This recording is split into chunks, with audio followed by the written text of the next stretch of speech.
ان کے غوث اعظم فرماتے ہیں کہ ہر ولی کی گردن پر میرا پاؤں ہے.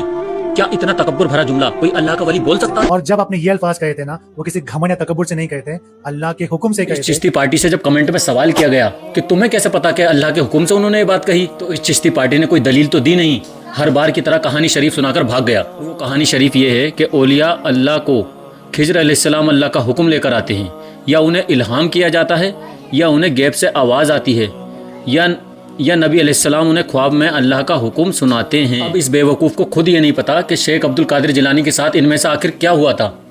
تو آپ لوگوں کو تو یہ دلیل جب دے گا جب اسے خود پتا ہو، اس کے پاس کوئی دلیل ہو. بات رہی ان کے جھوٹ کی، بخاری اور مسلم دونوں میں حدیث ہے کہ نبی صلی اللہ علیہ وسلم نے فرمایا کہ میری وفات کے بعد نبوت کی خبروں کا دروازہ بند سوائے مبصرات کے. اور مبصرات کہتے ہیں سچے خواب کو، اور سچے خواب کا بھی پتہ ہمیں تب چلتا ہے جب وہ ریئلٹی میں پورا ہو جاتا ہے. اتنا تک نہیں پتا کہ ایک صحابی کا درجہ ایک ولی سے کئی گنا زیادہ بڑا ہوتا ہے. بیوقوف انسان صحابہ اکرام ہی اللہ کے سچے ولی ہیں.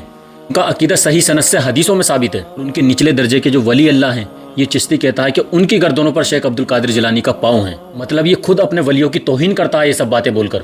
اور یہ صرف یہاں نہیں رکا، اس نے صحابہ اکرام کی بھی گستاخی کی. اس نے کہا کہ جو مرتبہ نبوت میں نبی صلی اللہ علیہ وسلم کا ہے، وہ مرتبہ ولایت میں پیر عبد القادر جیلانی کا ہے. استغفر اللہ. ولایت میں سرکار غوث اعظم کا مرتبہ وہی ہے جو نبوت میں میرے پیارے آقا کا ہے. مطلب اس چشتی پارٹی کا عقیدہ یہ ہے کہ یا تو صحابہ اکرام اللہ کے ولی نہیں ہیں، اور اگر وہ اللہ کے ولی ہیں تو ان کا مرتبہ ان کے غوث اعظم سے بھی نیچے ہے.